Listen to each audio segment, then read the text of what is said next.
अस्सलाम वालेकुम everyone, welcome to Ayesha smart zone. आज की इस वीडियो में हम लेक्चर नंबर MGT 502 का लेक्चर नंबर 26 जो है उसको डिस्कस करने जा रहे हैं। So let's start our discussion. यहाँ पर हमारा पहला टॉपिक है आज का कॉन्फ्लिक्ट डिफाइन। हमने सबसे पहले कॉन्फ्लिक्ट को डिफ़ाइन करना है। कॉन्फ्लिक्ट जो होता है वो कब होता है, जब दो पार्टीज़ के दरमियान जो है वो आर्ग्यू होना शुरू हो जाए, आर्ग्यूमेंट होना शुरू हो जाए किसी एक बात के ऊपर। एक पार्टी जो है वो फॉर एग्ज़ाम्पल कोई एक बात या कोई एक टॉपिक चल रहा है तो एक पार्टी जो है वो उसके फेवर में है और दूसरी जो है वो उसी बात के अगेंस्ट खड़ी हो जाती है। तो इस तरह जो है वो कॉन्फ्लिक्ट हो जाता है दोनों के दरमियान।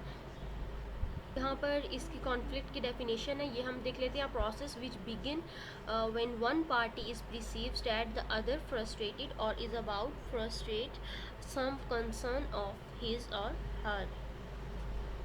यहाँ पर ये भी डेफिनेशंस ऑफ कॉन्फ्लिक्ट, ये भी कुछ डेफिनेशंस है कॉन्फ्लिक्ट की। Perceived by the parties are opposite, opposition to the other parties जो है वो एक दूसरे के ऑपोजिट खड़ी हो जाती हैं। At last one party is blocking the goal attainment of the other party. Goals can be tangible और साइकोलॉजिकल। गोल्स होते हैं वो इसमें टेंजिबल भी होते हैं और साइकोलॉजिकल होते हैं। टेंजिबल वो होते हैं जिसको हम टचेबल हों, फिज़िकल हों। फॉर एग्ज़ाम्पल यहाँ पर आगे इसकी कुछ फर्दर कैटेगरीज बताई हैं: money, task achievement, happiness. Next हमारे पास है types of conflict. Types of conflict में टास्क कॉन्फ्लिक्ट आ जाता है, रिलेशनशिप कॉन्फ्लिक्ट आ जाता है, प्रोसेस कॉन्फ्लिक्ट आ जाता है।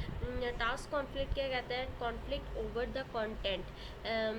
टास्क कॉन्फ्लिक्ट में जो है वो कॉन्फ्लिक्ट होता है किसी भी गोल के ऊपर या वर्क के ऊपर आ जाता है, आपके कंटेंट के ऊपर होता है। रिलेशनशिप में आ जाता है ऑन द इंटरपर्सनल रिलेशनशिप्स, आपकी रिलेशनशिप्स के ऊपर जो है उस पर कॉन्फ्लिक्ट आता है। प्रोसेस कॉन्फ्लिक्ट किस पे आता है? Process conflict over how work get done, किस तरह काम जो है वो डन होगा, इस चीज़ पे आ जाता है। Nature of organisational conflict,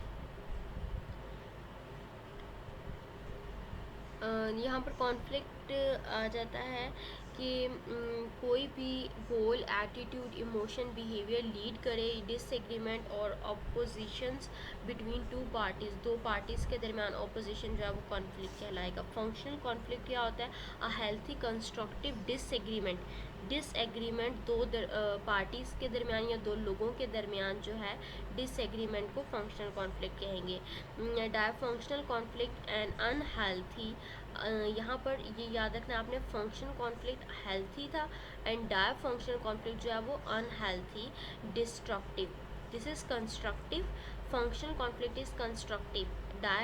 functional जो है वो डिस्ट्रक्टिव है। डिस्ट्रक्टिव डिसएग्रीमेंट है दो लोगों के दरमियान। Next we have level and types of conflict. Level of conflicts में ऑर्गेनाइजेशन, ग्रुप एंड इंडिविजुअल, ये तीन चीज़ें आएंगी। और टाइप्स ऑफ कॉन्फ्लिक्ट में आ जाएगा ऑर्गेनाइजेशन का है within and between organisation, organisation के अंदर या फिर ऑर्गेनाइजेशन के दरमियान। Group within and between groups. Individual within and between individual, किसी एक बंदे के दरमियान। ठीक है। नेक्स्ट हमारे पास है forms of conflict in organisation. Organisation के अंदर कॉन्फ्लिक्ट की कौन कौन सी फॉर्म्स हैं? इसमें हमारे पास आ जाता है intro organisational conflict, conflict that occurs between two or more organisation, दो या दो से ज़्यादा ऑर्गेनाइजेशंस के दरमियान जो कॉन्फ्लिक्ट होगा वो इंट्रो ऑर्गेनाइजेशन कॉन्फ्लिक्ट होगा। ये ऐसा कॉन्फ्लिक्ट है जो कि ग्रुप्स और टीम्स के दरमियान होता है, इंटर ग्रुप और कॉन्फ्लिक्ट। नेक्स्ट हमारे पास है इंटरपर्सनल कॉन्फ्लिक्ट। इंटरपर्सनल कॉन्फ्लिक्ट जो है ये एक ऐसा कॉन्फ्लिक्ट है जो कि अक्कर होता है दो या फिर दो से ज़्यादा इंडिविजुअल्स के दरमियान। Next interpersonal conflict, conflict that occur, ये इंटरपर्सनल था और ये इंट्रापर्सनल कॉन्फ्लिक्ट है। इंट्रापर्सनल कॉन्फ्लिक्ट अक्कर होता है विद इन एन इंडिविजुअल, ये सिर्फ एक इंडिविजुअल के दरमियान होगा। और जो इंटरपर्सनल था ये होगा दो या फिर दो से ज़्यादा इंडिविजुअल्स के दरमियान। Next we have introl conflict, a person experience of conflict among the multiple rules. ये multiple rules in his her life, इसके ऊपर जो है conflict होगा. इंट्रा रोल conflict क्या होगा? conflict that occur within a single role, जो कि single role के साथ occur हो, such as when a person receive conflicting message from a role sender about how to perform a certain role. Next हमारे पास है personal role conflict, conflict that occur when an individual, जब एक individual जो है वो expect करेगा to perform behaviours in a certain role, किसी एक सर्टेन रोल के ऊपर परफॉर्मेंस के लिए बिहेव एक्सपेक्ट करेगा, that conflict with his her personal values, तो यहाँ पर कॉन्फ्लिक्ट हो जाएगा उसकी पर्सनल वैल्यूज़ के साथ. नेक्स्ट हमारे पास है globalization and conflict. Cultural differences और इंडिविजुअल डिफरेंसेस इंक्रीज कर देते हैं potential for. Next we have people factors, ऐसे factors that affect the development of the conflict.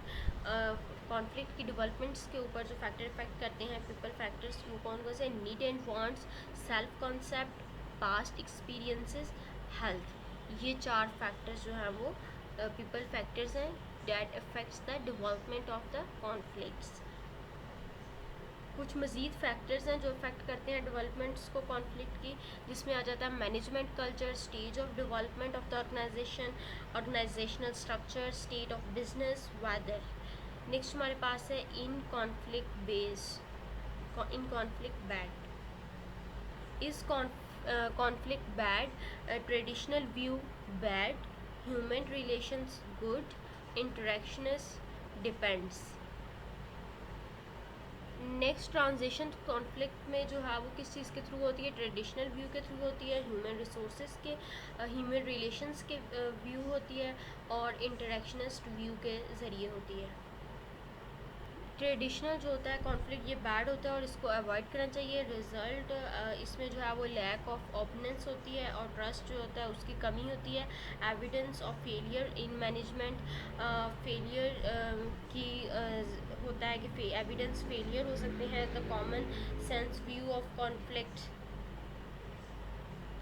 Next we have human relations. Conflict is natural अक्रंस.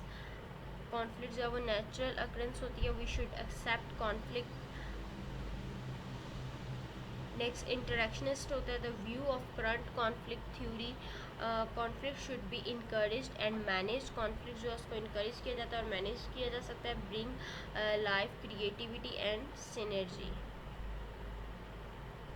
Next यहाँ पर हमारे पास conflict के फंक्शंस ऑफ कॉन्फ्लिक्ट्स हैं और डाय फंक्शंस ऑफ कॉन्फ्लिक्ट है. Functions of conflict में synergy, promotion of change, promotes goals achievement, ये 3 चीज़ें आएंगी. और डाय फंक्शनल में हमारे पास waste time, energy, stress, distract from the goal of the group, ये 3 चीज़ें आएंगी. नेक्स्ट अगला टॉपिक है organizational conflict outcomes, di functional outcomes और potential benefits. Dysfunctional outcomes में आपके पास डाइवर्ट एनर्जी एंड रिसोर्सेज आएगा, encourage organizational politics, encourage stereotyping, weakness knowledge management, ये चीज़ें आएंगी. और पोटेंशियल बेनिफिट्स में ये क्या आएगा? Improve decision making, decision making को इम्प्रूवमेंट आना उसमें. Strengthen team dynamic. नेक्स्ट ये थोड़ा इंपॉर्टेंट है, ये आपने देख लेना है कॉन्सिक्वेंसेज ऑफ कॉन्फ्लिक्ट. कॉन्फ्लिक्ट के कॉन्सिक्वेंसेज पॉजिटिव और नेगेटिव 2 तरह से हैं. पॉजिटिव जो है lead to new ideas, positive consequences जो हैं वो न्यू आइडियाज़ को लीड करते हैं. डाइवर्ट नेगेटिव में अगर हम आ जाएँ, so it divert energy from work, work से जो है वो आपकी एनर्जी को डाइवर्ट करता है. स्टिमुलेट क्रिएटिविटी, पॉजिटिव में जो है स्टिमुलेट क्रिएटिविटी आएगी. और नेगेटिव में आपके पास threatens psychological well being. Positive में मोटिवेशन चेंज आएगा, नेगेटिव में आपके पास वेस्ट रिसोर्सेज आ जाएंगे. Promotion organisation वायलेटली. पॉजिटिव में आएगा क्रिएट एंड नेगेटिव क्लाइमेट, ये नेगेटिव कॉन्सिक्वेंस है आपका. Help individual and group establish identities. Break down group cohesion, serve as a safety walls to indicate problems, can increase the hostility and aggressive behavior. Next हमारे पास है causes of conflict. Causes of conflicts में vertical conflict, horizontal conflict and line staff conflict आ जाता है। So vertical conflict occur between hierarchical level, ये hierarchical level पर जो है वर्टिकल कॉन्फ्लिक्ट अकर होता है। हॉरिजॉन्टल आपका अकर होता है बिटवीन पर्सन और groups at the same hierarchical level.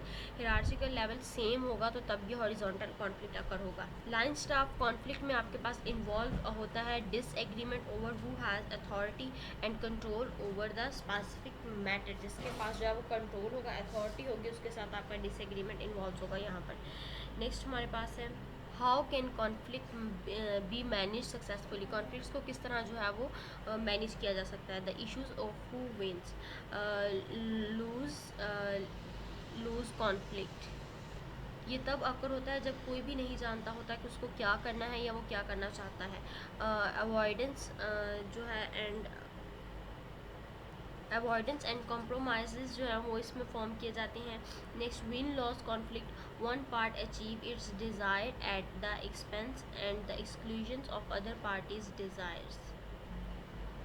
एक पार्ट जो है वो अपनी अचीवमेंट्स और डिज़ायर को जो है ले लेता है और दूसरे का जो है वो कह लें कि दूसरे का हम जो है वो डिज़ायर पार्ट जो दूसरा चाह रहा होता है वो हम नहीं उसको दे पाते और खुद जो है वो अपनी डिज़ायर्स को, अचीवमेंट्स को पूरा कर लेते हैं। Competition and authorities commands are form win loss conflict. तो कंपटीशन और अथॉरिटेटिव कमांड्स होती हैं वो इसमें पाई जाती हैं। इसकी एग्जांपल कुछ इस तरह है जैसे आपके पास दो प्रोडक्ट्स हो गई, लक्स और एक लक्स शॉप की आपके पास प्रोडक्ट है और दूसरी आपके पास है लाइफ बॉय की। तो दोनों के दरमियान जो है वो कंपटीशन होता है कौन सी जो है वो आगे जाएगी और कौन सी नहीं जाएगी। तो जिसकी प्रोडक्ट अच्छी होती है वो आगे बढ़ जाता है, वो डिज़ायर और अचीवमेंट्स और अपने गोल्स को पूरा कर लेता है, और जिसकी नहीं होगी वो थोड़ा पीछे रह जाएगा। इस तरह इसमें कंपटीशन भी आ जाता है और ये सारी अथॉरिटीज़ भी आ जाती हैं। विन एंड लॉस कॉन्फ्लिक्ट जो है वो इसमें आ जाएगा। नेक्स्ट हमारे पास है the issues of who win. Win win conflict, both parties achieve their desire. तो इसमें क्या होता है, दोनों पार्टीज़ जो है वो अपनी अचीवमेंट्स को, अपने गोल्स को जो है वो पूरा कर लेती हैं। कोलैबोरेशन और problem solving are forms. Collaboration और प्रॉब्लम सॉल्विंग जो है वो इसमें पाई जाती है विन एंड विन कॉन्फ्लिक्ट में। यहाँ पर हमारा आज का लेक्चर जो है वो ख़त्म होता है। आई होप कि आपको पूरा लेक्चर जो है वो क्लियर हो गया होगा। अगर आपको कहीं से समझ नहीं आई तो आप कमेंट्स में पूछ सकते हैं। इस वीडियो को लाइक कीजिएगा, शेयर कीजिएगा and subscribe my channel for more informative videos. Thank you.